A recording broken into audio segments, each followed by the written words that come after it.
इस मूवी की शुरुआत में हम लोग एक बड़े जहाज को देखते हैं जो कि 14 अप्रैल 1912 को एक आइसबर्ग से टकराकर डूब गई थी। इस एक्सीडेंट में 1500 से ज्यादा लोग मारे गए थे और बहुत से लोग लापता हो गए थे।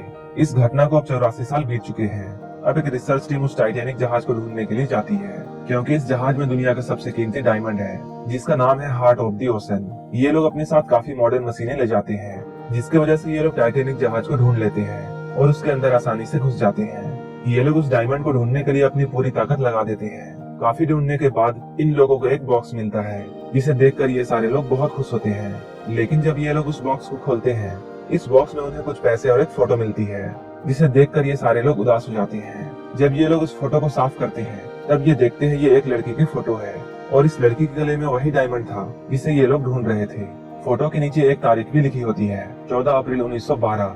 इसका मतलब ये है टाइटैनिक जहाज डूबने के एक दिन पहले इस पेंटिंग को बनाया गया था। न्यूज में भी ये खबर आ जाती है कि टाइटैनिक जहाज को ढूंढा जा रहा है। उस न्यूज को देखकर एक और लेडी रिसर्च टीम को कॉल करती है और वो रिसर्च टीम के कैप्टन को कॉल करके ये पूछती है, क्या तुम्हें वो लॉकेट मिल चुका है जिसे हार्ट ऑफ द ओशन कहा जाता है। ये सुनकर कैप्टन बहुत चौंक जाता है क्योंकि न्यूज में सिर्फ टाइटैनिक जहाज के बारे में बोला गया था और उस डायमंड के बारे में किसी को भी मालूम नहीं था, जबकि इसके बारे में सिर्फ रिसर्च टीम के लोग जानते थे। इसके बाद कैप्टन उस ओल्ड लेडी से बात करते हुए पूछता है, क्या आपको पता है वो लड़की कौन है जो उस डायमंड को पहनी हुई है। वो ओल्ड लेडी कहती है, वो लड़की मैं ही हूँ। कैप्टन ये बात सुनकर तुरंत उस ओल्ड लेडी को अपने जहाज में लाने का ऑर्डर देता है। इसके बाद वो ओल्ड लेडी अपने पोती के साथ जहाज में आ जाती है। वो उस पेंटिंग को देखकर सभी लोगों से कहती है, ये मेरी ही पेंटिंग है और मेरा नाम रोज है। इसके बाद रिसर्च टीम का एक मेंबर ओल्ड लेडी के पास आता है और वो उसे बताता है टाइटैनिक जहाज कैसे डूबी थी। रोज इन लोगों से कहती है, तुम लोगों ने काफी अच्छा रिसर्च किया है, लेकिन मैंने अपनी आंखों से उस जहाज को डूबते हुए देखा था। इसके बाद मूवी फ्लैशबैक में जाती है और हम 1912 में टाइटैनिक जहाज को देखते हैं। वो जहाज इंग्लैंड से अमेरिका जा रहा होता है। ये टाइटैनिक जहाज का पहला सफर था। इस जहाज में बहुत से लोग होते हैं, जहाँ 17 साल की रोज अपनी मॉम रूथ और अपने फियांसी कैल के साथ टाइटैनिक के फर्स्ट क्लास में होती है। यहीं पर हम एक लड़के को देखते हैं और इसका नाम जैक है। जैक एक स्केच आर्टिस्ट है। जैक के पास ज्यादा पैसे नहीं होते हैं और उसका घर भी नहीं है। जैक अपने दोस्त फेब्रेजियो के साथ बैठकर बार में जुआ खेल रहा होता है और उस जुए में ये लोग टाइटैनिक के 3rd क्लास का टिकट जीत जाते हैं और ये लोग फाइनली उस जहाज में बैठ जाते हैं और अब टाइटैनिक अमेरिका के लिए निकल चुका है। कुछ देर बाद कैप्टन इस जहाज को फुल स्पीड में चलाने का ऑर्डर देता है क्योंकि वो लोग देखना चाहते थे टाइटैनिक कितना तेज जा सकता है। वहीं दूसरी ओर हम लोग जैक को देखते हैं जो कि टाइटैनिक के ऊपर इस ट्रिप को एंजॉय कर रहे होते हैं। तभी अचानक जैक को एक खूबसूरत लड़की दिखाई देती है और वो लड़की रोज थी। उसका दोस्त जैक को ये बताता है, वो देखने में काफी अमीर लग रही है और तुम बस उसे देख सकते हो क्योंकि वो तुम्हारे पहुंच से बहुत बाहर है। इसके बाद हम लोग रोज को देखते हैं जो कि काफी अपसेट है।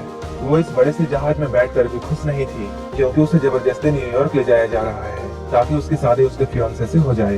धीरे धीरे रोज को अपनी जिंदगी जेल की तरह लगने लगती है क्योंकि रोज एक आजाद जिंदगी जीना चाहती है, जबकि न्यूयॉर्क पहुंचने के साथ ही उसकी सारी आजादी खत्म हो जाएगी। इसलिए वो एक दिन अपनी जिंदगी से तंग आकर सुसाइड करने की सोचती है और वो पानी में कूदने वाली होती है। लेकिन तभी अचानक जैक उसके सामने आ जाता है और उसे अपनी बातों से रोकता है। जैक उससे कहता है, अगर तुम पानी में कूदोगी तो मैं भी तुम्हारे साथ कूद जाऊंगा। पानी बहुत ठंडा है, इस वजह से हम दोनों की मौत हो जाएगी। इसके बाद रोज अपना हाथ जैक की तरफ बढ़ाती है, लेकिन तभी उसका पाँव फिसल जाता है और वो अब गिरने वाली होती है। लेकिन किसी तरह जैक उसे पकड़ लेता है और उसे ऊपर खींचकर बचा लेता है। रोज की चीखने की आवाज सुनकर गार्ड्स भी वहाँ आ जाते हैं और उन गार्ड्स को ऐसा लगता है जैसे जैक रोज के साथ बदतमीजी कर रहा है। इसके बाद गार्ड्स जैक को परेशान करते हैं। ये खबर कैल तक भी पहुँच जाती है। इसके बाद कैल जैक के सामने आता है। कैल भी जैक को बुरा भला कहता है, लेकिन तभी रोज इनके सामने आती है और वो कहती है, ये गलती मेरी है, मैं रेलिंग से नीचे झुककर देख रही थी, तभी मेरा पैर फिसल गया और जैक ने मुझे गिरने से बचा लिया। इसके बाद कैल जैक के पास आता है और वो जैक को कुछ पैसे देता है। इसके बाद वो वहाँ से जाने लगता है, लेकिन रोज उसे रोकती है और वो कहती है, क्या मेरी जान बचाने की सिर्फ इतनी सी कीमत है। रोज की बात सुनकर कैल जैक को डिनर के लिए इनवाइट करता है। अब धीरे धीरे रोज और जैक एक दूसरे से मिलने लगते हैं और इन दोनों में बहुत सी बातें होने लगती है। रोज को ये बात पता चलती है कि जैक एक स्केच आर्टिस्ट है। जैक के पास भले ही पैसे नहीं हो, लेकिन वो अपने लाइफ में बहुत एंजॉय करता है और वो अपनी जिंदगी खुशी खुशी गुजार रहा है। रोज को जैक की ये सब बातें बहुत अच्छी लगती है क्योंकि रोज एक आजाद जिंदगी नहीं जी पा रही थी और उसकी शादी भी अब उसके मर्जी के खिलाफ होने वाली थी। उसी वक्त रोज की मॉम रूथ इन लोगों के सामने आती है। वो अपने दोस्तों के साथ होती है। रोज इन सभी को जैक से मिलवाती है। इसके बाद रोज अपने मॉम के साथ चली जाती है। उनमें से एक औरत जैक से ये पूछती है, तुम आज रात की पार्टी में क्या पहनने वाले हो। जैक उससे कहता है, मेरे पास बस यही कपड़े हैं। इसके बाद वो औरत जैक को अपने रूम में लाती है और उसे अपने बेटे का सूट पहनाती है। पार्टी में जब रोज जैक को देखती है तब उसे अपनी आंखों पर यकीन नहीं होता है, क्योंकि जैक बहुत हैंडसम लग रहा था। डिनर टेबल पर जैक जब इन लोगों के साथ बैठा होता है तब रूथ और कैल उसे नीचे दिखाने की कोशिश करते हैं और ये लोग उसकी बेइज्जती करने लगते हैं। लेकिन जैक बहुत चालाक होता है, वो इन लोगों की सारी बातों का अच्छे से जवाब देता है। इसके बाद वो डिनर के बाद जाने लगता है, लेकिन जाते हुए वो रोज को एक मैसेज देता है। उस मैसेज में वो कहता है, घड़ी के पास आकर मुझसे मिलना।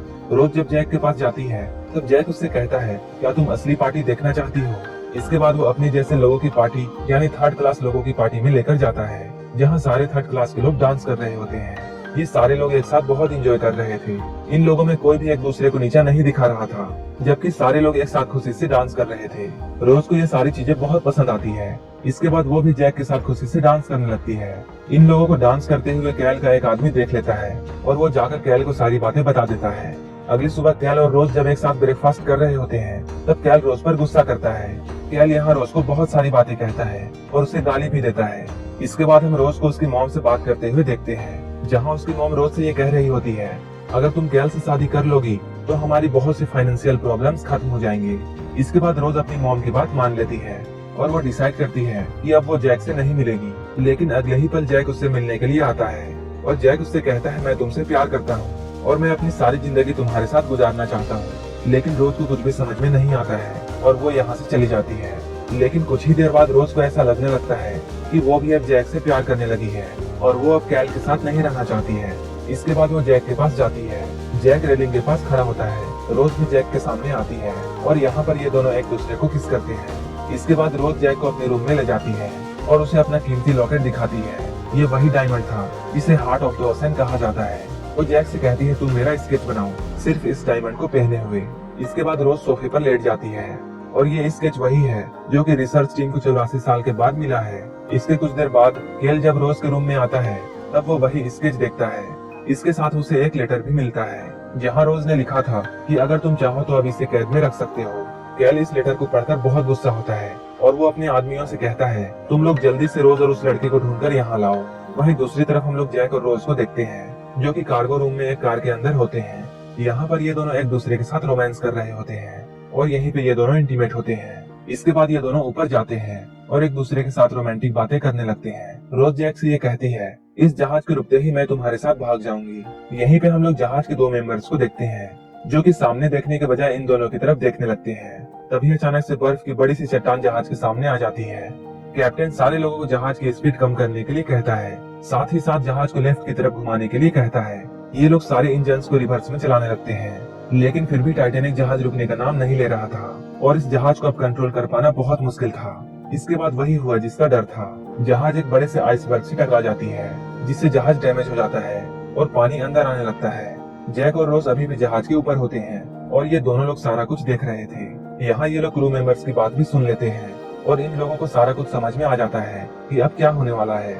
इसके बाद ये लोग इन्फॉर्म करने के लिए कैल के पास जाते हैं, लेकिन वहाँ पहले से जैक को पुलिस ढूंढ रही थी। जैक के वहाँ जाते ही पुलिस उसे पकड़ लेती है और उसकी तलाशी ली जाती है। उसकी तलाशी लेते हुए पुलिस को वही डायमंड मिलता है। ये सारा कुछ कैल का ही किया हुआ होता है, क्योंकि उसने अपने एक आदमी को ये कहा था उस डायमंड को जैक के पॉकेट में डाल देना। इसके बाद जैक को पुलिस पकड़ लेती है। इधर कैप्टन और इंजीनियर्स में बहस होने लगती है कि कैसे इस जहाज को बचाया जाए। इंजीनियर्स ये कहते हैं 1 घंटे में ये जहाज पूरी तरह डूब जाएगा। इसके बाद सारे पैसेंजर से ये कहा जाता है सभी लोग लाइफ जैकेट पहनकर ऊपर आ जाएं। लेकिन यहाँ लाइफ बोट बहुत कम थी और पैसेंजर्स की संख्या बहुत ज्यादा थी। इसके बाद सबसे पहले फर्स्ट क्लास वाले अमीर लोगों को लाइफ बोट में भेजा जाता है। इसके बाद अब रोज की बारी लाइफ बोट में जाने की होती है, लेकिन वो जैक को छोड़कर लाइफ बोट में जाना नहीं चाहती है। उसकी मॉम उसे बहुत समझाती है, लेकिन फिर भी वो जैक के पास चली आती है। वो जैक को जहाज में सभी तरफ ढूंढने लगती है। बहुत ढूंढने के बाद जैक उसे मिल जाता है। जैक को पुलिस ने एक पाइप के साथ लॉक कर दिया था और ये लोग डूबते हुए जहाज में जैक को मरने के लिए छोड़ देने वाले होते हैं। रोज चाबी ढूंढने की बहुत कोशिश करती है, लेकिन उसे चाबी नहीं मिलती है। तभी वो एक कुल्हाड़ी उठाती है और वो लॉक पर जोर से वार करती है, जिससे जैक के हाथों का लॉक टूट जाता है। जब ये लोग ऊपर पहुंचते हैं तब ये देखते हैं सारी लाइफ बोट्स जा चुकी हैं, लेकिन अभी भी बहुत सारे लोग टाइटैनिक में बचे हुए हैं। उसी वक्त एक आदमी इन लोगों को बताता है टाइटैनिक की दूसरी और 2 लाइफ बोट्स हैं, लेकिन उन लाइफ बोट्स में सिर्फ बच्चों और महिलाओं को ले जाया जा रहा था। जैक रोज को समझाता है और उसे इस बोट में भेजने की कोशिश करता है। जैक रोज को समझा ही रहा होता है, तभी वहाँ पर कैल भी आता है और वो भी रोज को समझाने लगता है। वो कहता है तुम इस बोट में चले जाओ, मैं जैक को दूसरी बोट में भेज दूंगा। इसके बाद कैल रोज को अपना कोट पहनाता है और उसी कोट में वो डायमंड होता है, लेकिन अभी ये लोग डायमंड के बारे में भूल चुके थे। इसके बाद रोज उस लाइफ बोट में बैठ जाती है और बोट धीरे धीरे नीचे जाने लगती है। वहीं ऊपर कैल जैक से कहता है जो लाइफ बोट बची हुई है उसमें तुम नहीं बल्कि मैं जाने वाला हूँ। जैक उससे कहता है मुझे पता था तुम ऐसा ही करोगे। ये दोनों आपस में बात कर ही रहे होते हैं, तभी रोज उस लाइफ बोट से टाइटैनिक की तरफ छलांग लगा देती है, क्योंकि रोज को कैल की बातों पर यकीन नहीं था। वो जानती थी कैल जैक को नहीं बचाएगा। इसके बाद जैक भी रोज की तरफ दौड़ता हुआ आता है। इन दोनों को साथ में देखकर कैल को फिर से बहुत गुस्सा आता है। गुस्से में वो गन निकालकर इन दोनों पर गोली चलाता है। इसके बाद ये दोनों भागने लगते हैं, जबकि कैल इन दोनों का पीछा कर रहा होता है। भागते हुए ये लोग नीचे के फ्लोर में आ जाते हैं, जहाँ ये लोग देखते हैं नीचे पूरा पानी भरा हुआ था।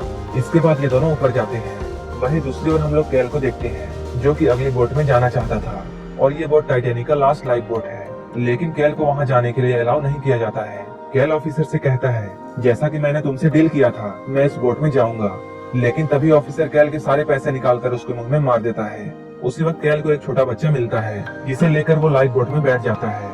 इधर रोज और जैक जहाज के पीछे वाले हिस्से में जाते हैं, लेकिन तभी वो जहाज दो हिस्सों में बढ़ जाती है। सारे लोग पानी में गिरने लगते हैं। जैक और रोज भी दोनों अब पानी में होते हैं। बहुत से लोग मारे जा चुके थे और जो भी जिंदा थे वो सभी अपने आप को बचाने की कोशिश कर रहे थे, लेकिन उसी वक्त तैरते हुए जैक और रोज को एक लकड़ी का टुकड़ा मिलता है, जिसके ऊपर रोज चढ़ जाती है। लेकिन जब जैक उस टुकड़े के ऊपर चढ़ने की कोशिश करता है, तब वो लकड़ी का टुकड़ा डूबने लगता है, क्योंकि वो लकड़ी का टुकड़ा साइज में बहुत छोटा था और इसलिए वो दो लोगों का वजन नहीं संभाल पा रहा था। ये लकड़ी सिर्फ एक इंसान का बोझ उठा सकता था। इसके बाद जैक रोज से उस लकड़ी में रुकने के लिए कहता है और वो खुद पानी में रह जाता है। वहीं दूसरी ओर हम लोग लाइफ बोट में देखते हैं, जहां अभी भी काफी जगह खाली होती है, इसलिए ये लोग डिसाइड करते हैं जितने ज्यादा हो सके उतने पैसेंजर्स को बचा लिया जाए। लेकिन जब तक लाइफ बोट वाले लोग यहाँ पहुँचते हैं, बहुत सारे लोग ठंड से मर चुके थे। जैक भी अब ठंड से धीरे धीरे मर रहा था। वो रोज से बातें कर रहा होता है। जैक रोज को मोटिवेट कर रहा होता है और वो रोज से कहता है कुछ ही देर में बोट यहाँ आकर तुम्हें बचा लेगी। इसके बाद तुम खुशी खुशी अपनी जिंदगी गुजारोगी और तुम्हारी शादी होगी। इसके बाद तुम्हारे ढेर सारे बच्चे होंगे और धीरे धीरे तुम बूढ़ी हो जाओगी और बेड में लेटे लेटे मर जाओगी। तुम अभी ठंड में नहीं मरने वाली हो। कुछ ही देर में बोट यहाँ आ जाती है, लेकिन बोट वालों को सिर्फ डेड बॉडीज मिलती है। कोई भी आदमी यहाँ जिंदा नहीं था। तभी रोज को अचानक उन लोगों की आवाज सुनाई देती है। इसके बाद वो जैक को भी जगाने की कोशिश करती है, लेकिन तब तक जैक मर चुका था। ये सब देखकर वो डिसाइड करती है वो भी यहाँ पड़े पड़े मर जाएगी और वो वापस नहीं जाएगी। लेकिन अचानक कुछ देर बाद रोज को जैक का प्रॉमिस याद आता है। जैक ने उससे प्रॉमिस लिया था कि वो जिंदा रहेगी। इसके बाद वो जैक का हाथ छोड़ देती है और जैक धीरे धीरे पानी में डूब जाता है। इसके बाद वो बोट की तरफ आवाज लगाती है, लेकिन उसकी कंडीशन बहुत खराब होती है और उसके गले से आवाज नहीं निकल रही थी। इसके बाद उसे क्रू मेंबर के लाश से एक सीटी मिलती है, जिसे वो जोर जोर से बजाने की कोशिश करती है। इसके बाद वो रोज को देखते हैं और रोज बच जाती है। बचे हुए सारे पैसेंजर्स को एक दूसरे जहाज पर ले जाया जाता है। इसी जहाज में कैल और रोज की मॉम भी होती है, लेकिन रोज इन लोगों के सामने नहीं आती है। जब वो अमेरिका पहुंचती है, तब वो अपना नाम रोज टॉर्सन बताती है, जो कि जैक टॉर्सन की वाइफ थी, और इसी वजह से कैल और उसकी मॉम उसे नहीं ढूंढ पाते हैं। यहीं पर रोज को डायमंड मिलता है और यहीं पर मूवी प्रेजेंट टाइम में आती है। रोज की कहानी रिसर्च टीम सुन रही होती है। इस कहानी को सुनकर ये लोग बहुत इमोशनल हो जाते हैं और अब ये लोग डायमंड ढूंढना बंद कर देते हैं। इसके बाद आधी रात को रोज उस जहाज के ऊपर जाती है और उस डायमंड को पानी में फेंक देती है।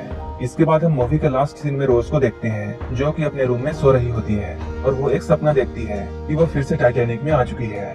सारे लोग उसका वेलकम कर रहे हैं और जैक घड़ी के सामने उसका इंतजार कर रहा है और वो जैक से मिलती है और ये दोनों एक दूसरे को किस करते हैं और यहीं पर ये मूवी खत्म हो जाती है। अगर आपको ये मूवी जरा सी भी अच्छी लगी हो तो एक लाइक जरूर कर देना और ऐसे ही मूवीज के लिए मेरे चैनल को जरूर सब्सक्राइब कर लेना। तो मिलते हैं हमारे नेक्स्ट वीडियो में।